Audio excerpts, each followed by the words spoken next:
what kind of demonic mind you have to be that far gone where don't bother you. I honestly think he's just an extreme narcissist who loves power. He loves the ability to manipulate and control people. It seemed like Puff do that though. He seemed like every time some bad go around here, it look like it's grass. He don't step around that shit. He get away from. The rise and fall of Sean Diddy Combs is indeed a story for the ages, a tale of ambition, power, and the dark underbelly of the music industry. Once hailed as a visionary and a trailblazer, Diddy's name now serves as a reckoning to everyone in the industry, a symbol of the dangers of unchecked power and influence. However, as the allegations continue to surface, fans have been forced to comb through Diddy's past in a new light, questioning his rise to the top through the lens of this new reality. Just how many in Diddy's orbit paid the price for being associated with the rapper? And for how long has Diddy had free reign in the business? Let's find out about all the bodies in Diddy's closet. I'm still doing this after all this time. It's because I really took some time to investigate and see what happened. Because it was like a mystery. Like, all I know, my brother went out to a basketball game. And then... Interestingly, the very start of Diddy's career is painted with blood. On December 28, 1991, when Diddy was only finding his footing in the industry, he teamed up with longtime pal Heavy D for a charity basketball game. However, what was supposed to be an event for a good cause soon turned into a story for the ages. Gracing the court that night were Boyz II Men, Run DMC, Heavy D, and Big Daddy Kane. With the most prominent names from the world of hip-hop making an appearance, the New York crowd was desperate for a chance to catch a glimpse of their favorite celebrities. Nearly 5,000 people tried to make their way into the City College gym when it only had a capacity for 2730 people. The result? A devastating crowd crush event as hundreds gathered in the lobby, only to be blocked by a set of doors that opened inwards instead of out into the gym. In the chaos that ensued, 9 people were trampled to death, while 29 sustained injuries. The youngest of the victims was Jabal Rainey, a 15-year-old boy from Harlem who only wanted to watch his idols play the game that night. In the aftermath of the tragic incident, several personal injury and wrongful death lawsuits were filed, though no one was held responsible legally. However, in the eyes of the public, it was clear who carried the blame: the management, aka Sean Diddy Combs, for failing to organize the event properly. Industry sources like Gene Deal paint an even more disturbing picture, one where Diddy might have directly orchestrated the tragedy after he called Deal and asked him to not do security for the event like they had originally planned before the big day. The day before we supposed to do the party, say, yo, Gene, I don't need y'all to do the security outside. I got the FOIs to do it. All right? So I said, man, I just told 18 guys. He said, I just need 8. I told Puff right then and there, I say, Puff, if they don't do a boxing one outside and get these kids off the door, somebody gonna die tonight. He said, Gene, don't worry about that. Don't worry about that. You just handle the stars. Diddy's choice to not focus on the event's security, despite the massive crowd, casts a shadow of doubt over his career and his way of doing business, one where people question if he's to be held responsible for the tragedy after all. The summer of 1994 was a high point in Diddy's career. He had just been fired from his position at Uptown Records, founded by Andre Harrell, and was looking to make waves with his newfound label, Bad Boy Records. Despite the odds, Diddy was able to make a splash in the industry with rappers Craig Max and Biggie Smalls at the helm. The resounding success of Craig's debut album, Funk the World, followed by Biggie's album, Ready to Die, certified Diddy as a music genius, despite his lack of experience in the industry. And so, as the new certified hip-hop mastermind on the block, Diddy found himself in the spotlight. Suddenly, anyone who wanted to make a name for himself in the world of rap found himself in Diddy's office. And that's exactly the idea L.A. Reid had when he scouted Usher Raymond. In the streets of Atlanta, Georgia, the music mogul found himself staring at a potential music star in the young singer. Recognizing his talent, Reid wanted to make something of the diamond in the rough, and in his eyes, the best man for the job was Diddy. And so at the young age of 13, Usher was sent to live with the record executive at the front lines to learn from the best of the best. He was made to attend a summer training camp aimed at sharpening his skills in the business, or so he thought. Years after making it to the big stage, Usher revealed the truth about living with Diddy during an interview with Howard Stern. I moved to New York City, and I lived with Sean Puffy Combs for a year. That's the crazy thing. Now, that was L.A. Reid's idea, right? We're sending you New over York to something City. called Puffy Flavor Camp. There you go. To learn Flavor Camp. Yeah, Flavor that's what it Camp. was called. And you're going to go to Puff Daddy's. He's going In the 90s, do you understand what that's like? Although he was grateful for the once-in-a-lifetime opportunity to learn from the best in the game, judging from Usher's words, the so-called summer camp wasn't merely about learning the ropes. Living under Diddy's roof exposed the singer to a side of Hollywood that few ever witnessed: the wild parties, the glamorous lifestyle, and the allure of fame and fortune. Yet for a 13-year-old boy, the glories of the fast life in the world of Hollywood were likely incomprehensible. Nobody tried to, some woman didn't come along. I didn't say that. Okay. I didn't say that. What I did say is that there were very curious things taking place, and I didn't necessarily understand it. Biggie Smalls was there. Biggie Smalls was there, Lil' Kim, Craig Mack.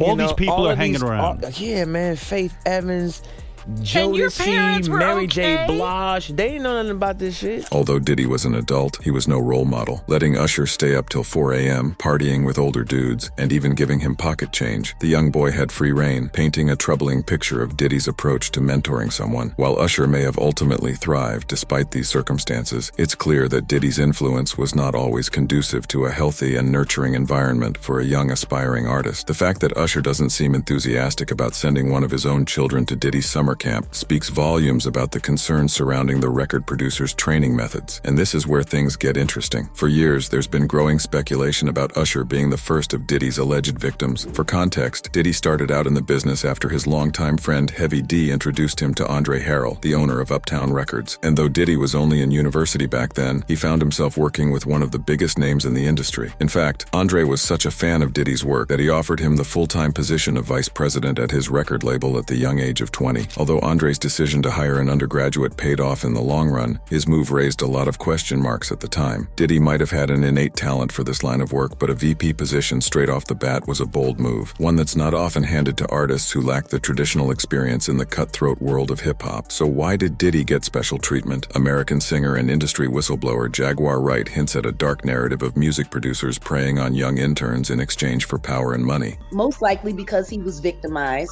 by his mentor, who loved to control people. And his mentor was Andre Harrell, Tell us how who was was he mentored by Clive Davis.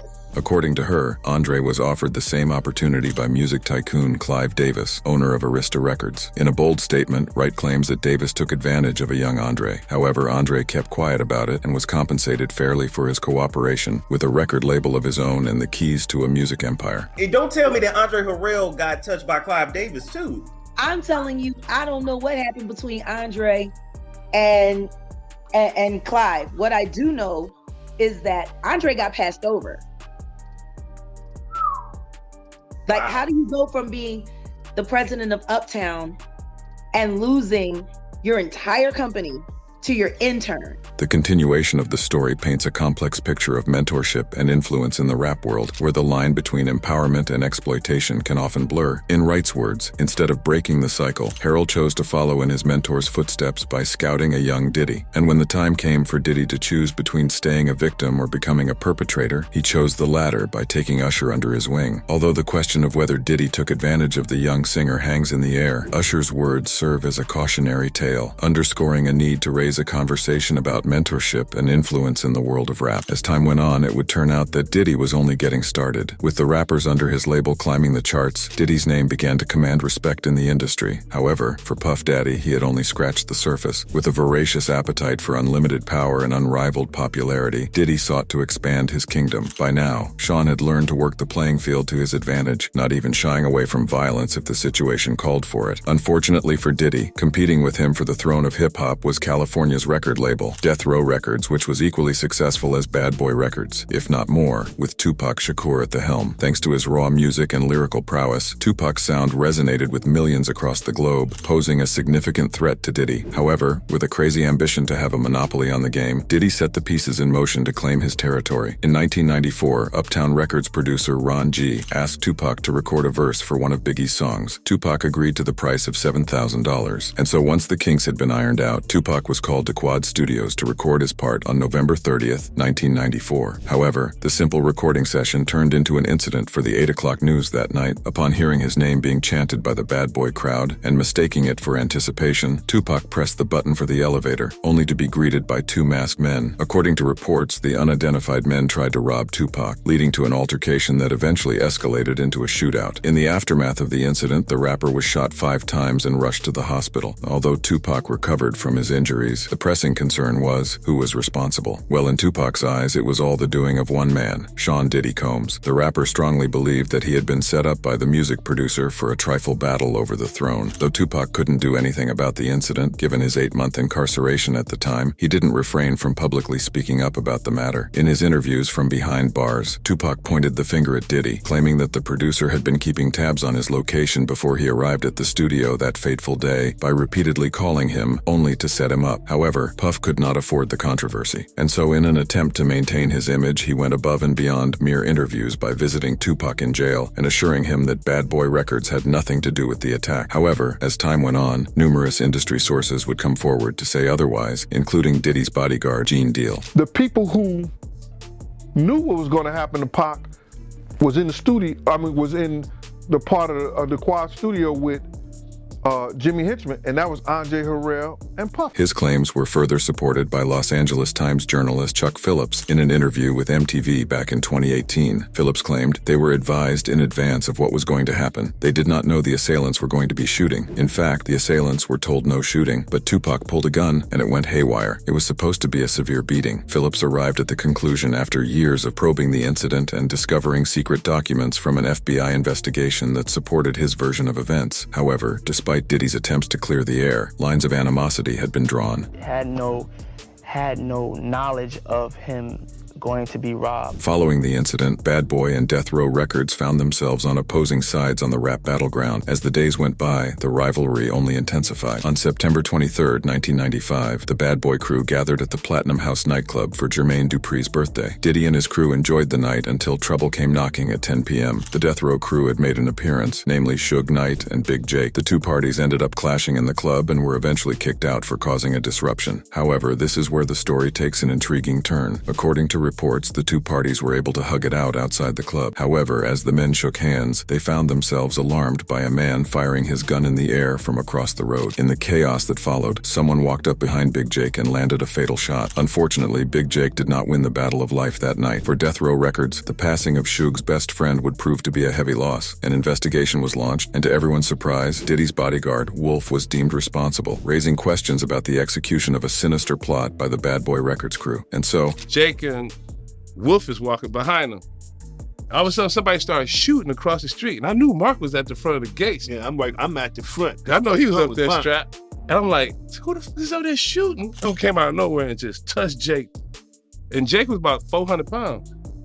He hit him like, what, 4 times, 7 times? Any hope of reconciliation between the two labels was off the table. More importantly, Jake's passing would set into motion a series of events that would lead to one of the biggest tragedies in the rap industry. On September 7th, 1996, the air in Las Vegas was ripe with anticipation and excitement as Mike Tyson stepped into the ring at the MGM Grand Hotel. Like most celebrities, Tupac and Suge Knight made an appearance. However, the night's flow was disrupted when a man named Orlando Anderson approached the duo in the hotel's lobby. According to reports, Orlando butted heads with Pac, and the Death Row crew made sure to dish out some lessons. With his ego bruised, Orlando ran to his uncle, Keefe D., a member of the Southside Compton Crips gang. In the streets where reputation is everything, Pac's disrespect was no small matter. Keefe D., Orlando, and 2 other members of his crew hopped into a white Cadillac and drove down the streets of Las Vegas. Though the group had no plan in mind, fate seemed to land Pac right in their crosshairs as they stopped at a red light on Las Vegas Boulevard, only to find the rapper's car across from them, and the rest, as they say, was history. The next day, the rap industry would find itself reading about Pac's critical condition in the papers, only for him to lose to death's grip 5 days later. As they laid the rapper to rest, the question lingered on everyone's minds: who was responsible? On the surface, it seemed like Pac had been just another statistic lost to the violence of the street. However, over the years, several industry sources have stepped forward to hint at a more sinister narrative. According to Keefe D himself, Puffy called him up right after the incident hit the news, asking him if it was them. He just asked, was that us? Who said that? Puff did. I'm like, yeah. Zip told him this. The ex-gang member also recalled an incident where the record producer allegedly sat him down and offered $1 million to take care of the Pac situation for him after the rapper had riled him up with the diss track. However, even with Keefe D doing the deed, the gangster never received his millions. Allegedly, Puffy did hand out the check to one of his associates, Eric Von Zip. However, he chose to keep the money for himself. Specifically when he and Puffy are at this place called Greenblatt's Deli on Sunset. And they're there, things have spiraled out of control. Puffy's really concerned about, the welfare of his safety. And he tells Keefe D, man, I just need you to take care of this situation with Suge and Tupac. It's out of control.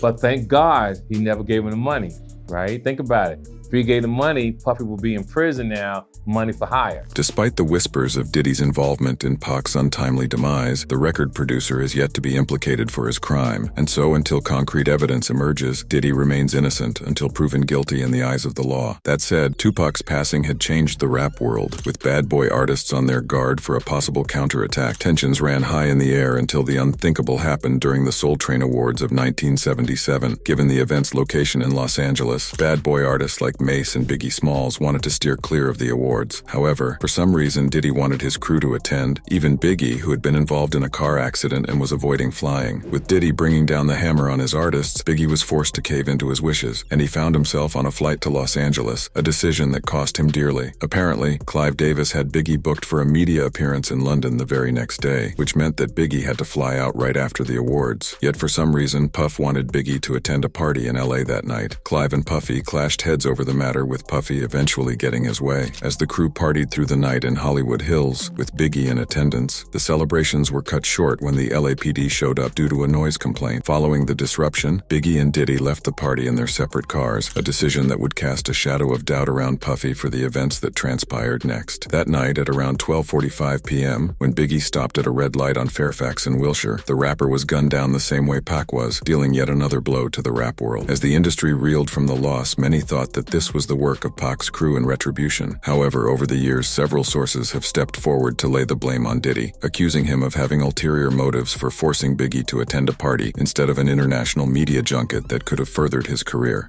Biggie didn't want to go to LA, ended up going. What got him out there was a week ahead of time to ease him into the whole award show. He may not have wanted to go to London, but was talked into it. First time ever a rapper of your stature getting this treatment, that would be something he would be interested in doing, but he was easily talked out of it by Sean so that they can make an appearance at an event in LA that Saturday night.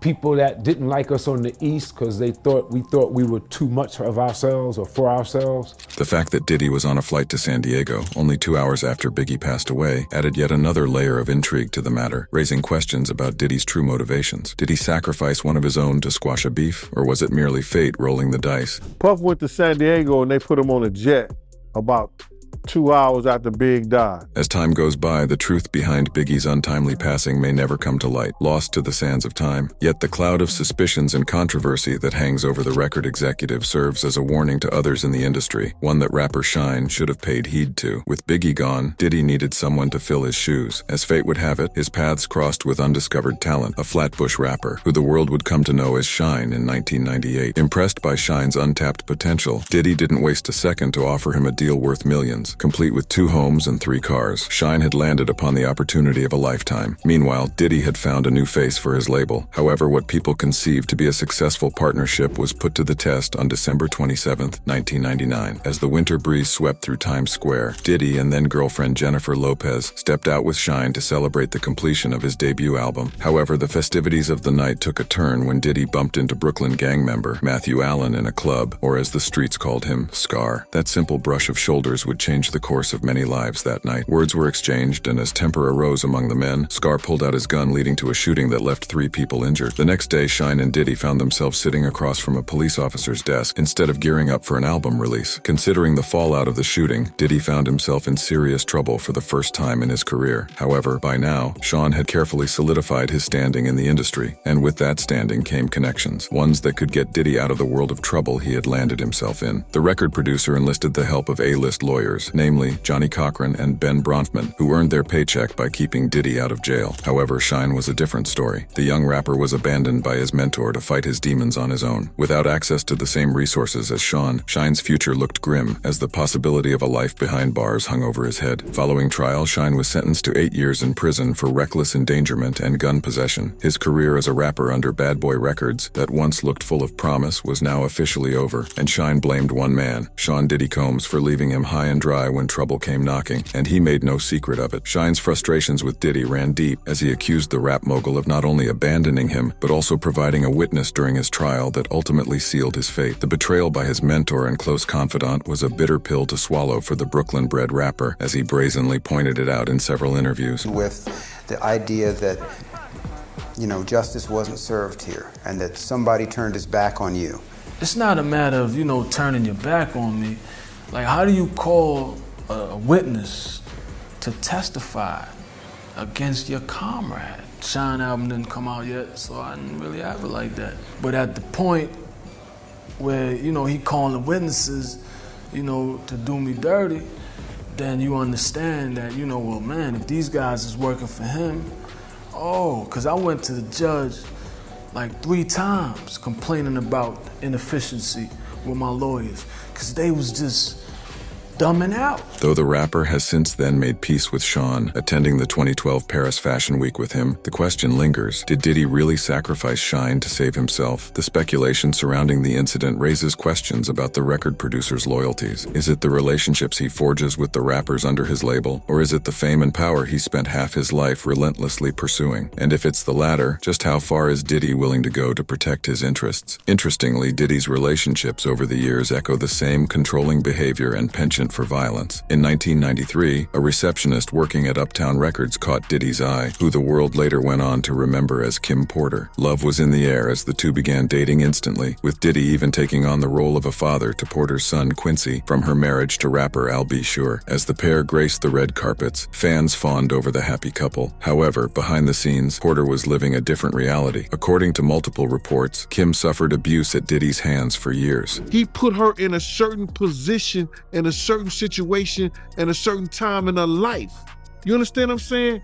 That she saw no way out other than doing what he told her to do. Eventually, somewhere down the line, Kim grew tired of the manipulation and violence, and so she set out to seek greener pastures away from Diddy in 2007. However, despite the end of the relationship, Diddy harbored an obsession with Kim, one where he couldn't stand the sight of her with another man, and so in a twisted attempt to maintain his control over her, Diddy tapped Kim's phone. According to Bad Boy artist Mark Curry, Diddy would obsessively keep tabs on Kim and who she was talking to. It was a clear case. She came, hey, I was the one who was doing the wiretaping and all of this, right? The tapping. So I knew about this before she came out and said that she was the one that was doing it. I was sitting there like, damn, he know everything she doing.